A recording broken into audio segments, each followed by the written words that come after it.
kabila ng itsura ko, minahal mo pa rin ako. Eto, mahal. Hindi importante sa akin ang paglabas na niyo. Mahal na mahal kita.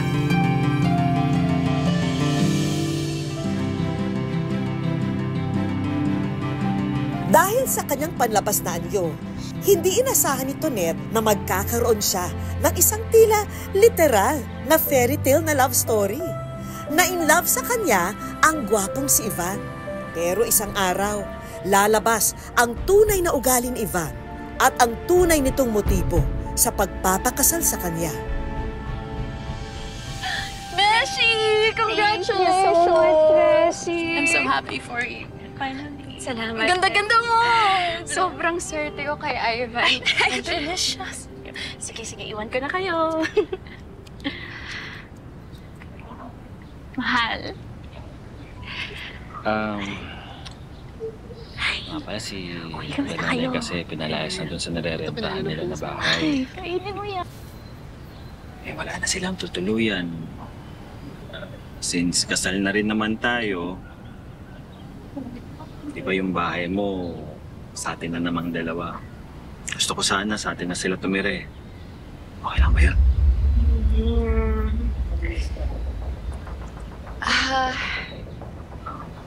Sige, mahal. Kung wala na talaga silang matutuluyan, sige, sabihin mo na okay lang sa akin. Oo naman, nasabi ko na. Sa totoo lang, dala na rin nila yung mga gamit nila eh. Ay, talaga? salamat. Salamat, napakabait mo talaga. Thank you. Kahit ano para sa'yo, mahal. Ay, pasensya na po. Nagdadabog ata siya, Nay. Hoy!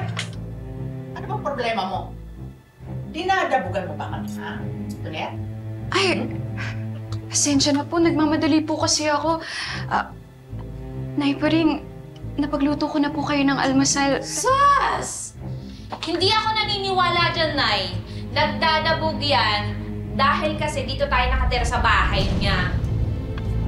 Para yun lang? Ang yabang mo naman! So, ina-expect mo, nakikilos kami dyan? Eh, bisita mo kami, di ba? At saka, akala mo naman, masasarap yung mga hinahain mo sa amin? Eh, puro lang naman hotdog at saka itlog lagi. Nay, pasensya na po. Nahulog ko lang po talaga yung plato. Tsaka, ito lang po talaga kaya ng budget ko eh. Kung ayaw niyo po yung pagkain, okay lang naman po talaga sa akin kung bumili po kayo sa labas. Ano? Ano? Ano? Yan. Yan, Nay, tama yan. Dapat lang yan dyan sa pangit na yan. Kala mo kung sino ka, ha? Nay! Ate, ano ba? Bakit niyo inaway si Tonet? Eh, kasi naman yung asawa mo napakayabang. At saka, dapat nga magpasalamat sa amin yung asawa mo na yan. Kasi pumayag kami na siya ang pakasalan mo. Sinabi ng tama na eh! Ewan ko sa'yo.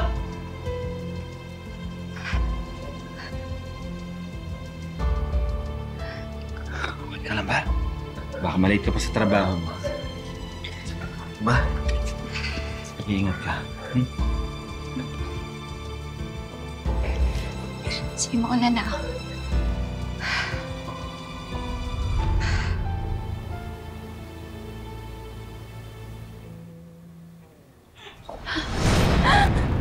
Mahal? Sino itong babae kasama mo?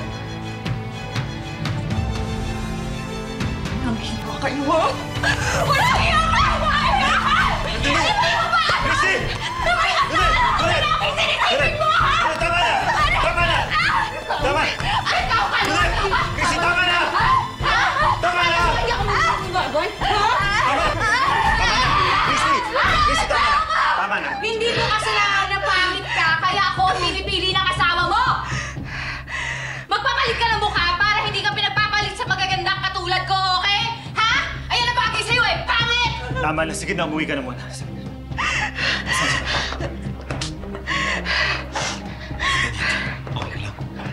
Paano nahiya ka?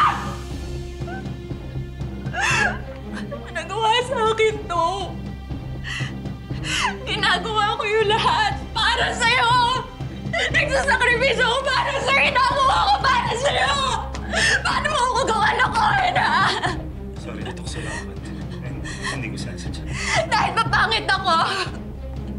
Kaya naghanap ka ng iba! Ayun! Bakit? Bakit? Asawa mo ako! Paano mo ito ginawa sa akin? Ayun! Bakit? Dahil mapangit ako! Sandali! Nay! Nakita ko si Ivan na may kasamang ibang babae dito sa bahay! Para yun lang! Wala kang karapatan na saktan ng anak ko! Ako po yung niloko! Bakit parang ako pa yung may kasalanan? Lagi kang wala dito sa bahay! Lagi kang busy sa pagtatrabaho! Eh natural, maghahanap ng iba ang anak ko! Lalaki yan eh! Sumusobra na po kayo sa akin, ha? Pinapadira ko kayo dito, pinapakain. Ako po ang nagsasakripisyo para sa pamilya ninyo. Tapos, ganito ang balik niyo sa akin. Anong klaseng mga tao kayo? Sumbatera ka! Sumusobra ka na! Hayaan mo! Pag nakapagtrabaho si Ivan, papabayaran ko lahat ng mga pinakain mo sa amin! Para manahimik ka na! Nay! Sandali! Ate! Halika dito! Halika dito! Ate! Sandali!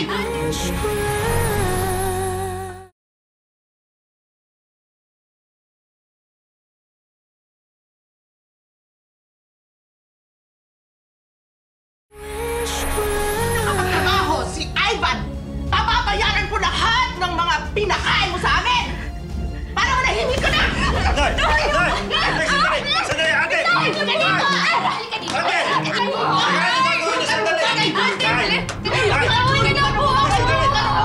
Ate! Nay! Dami na! Yan! Yan ang lagi sa itsura mo! Inigoro! Sige na! Sige na! Tama na! Sige na! Sige na! Sige na! Ayan! Bagay sa'yo yan! Bes, totoo naman yung lahat ng sinabi ko. Ayan! Ayan mo siya, oh! Hulihin niyo yan siya! Teka lang. Ginagawa niyo dito, ha? Teka lang. Bakit yung kaibigan ko yung huhulihin niyo? Eh, yung malanding yan yung kabet. Yung kaibigan mo ang may atraso sa akin, no? Dahil pinost niya, nasira yung pangalan ko, tsaka madami akong trabahong naantala. Kaya dapat lang magbayad yan ng danyos, eh. O kaya, ipakulong. Kaya naman, sige, hulihin niyo na yan. Hala! Ma'am! Ma'am! Huwag kayo na yung wala niyo ba ako! Andiyan kasalanan!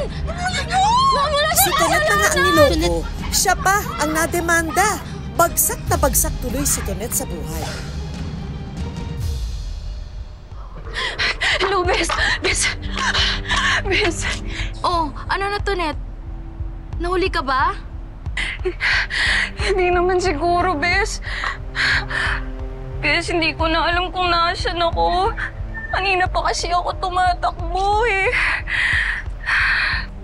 Naku, kung ako sa'yo, maghanap ka muna ng matitirhan. Balita ko, yung biyanan mo nakikipagtulungan dun sa Christina yun. Malakas pala sila kay Hepe. Ha? Naku, Bes, natatakot na ako. Sige, Bes, tawagan na lang kita ulit. O sige. Wala yung sapatos ko. Miss! Miss, sorry. Ay! Hindi ko sinasadya. Hindi, okay lang talaga. Pasensya na rin, Okay ka ha? lang? Nahulog kasi yung sapatos ko, eh. Ito ba? Ay, Sige, ako. ay. Salamat po. Okay ka lang? Gusto mo hatid na kita sa inyo? Wala na akong mauuwian, eh. Tinira na ng asawa ko yung buhay ko.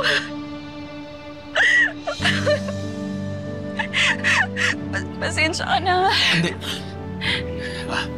Sige. Halika, sumama ka muna sa akin. Tara.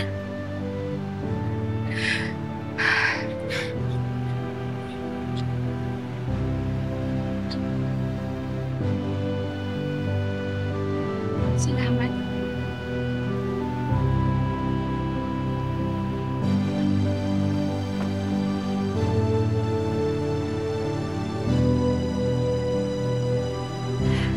Grabe pala yung ginawa sa'yo ng pamilya ng asawa mo.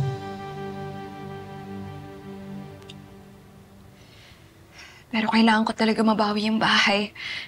Pamana yun sa akin ng mga magulang ko. Tsaka, hindi ko pwedeng hayaan na mapunta sa kanila yon.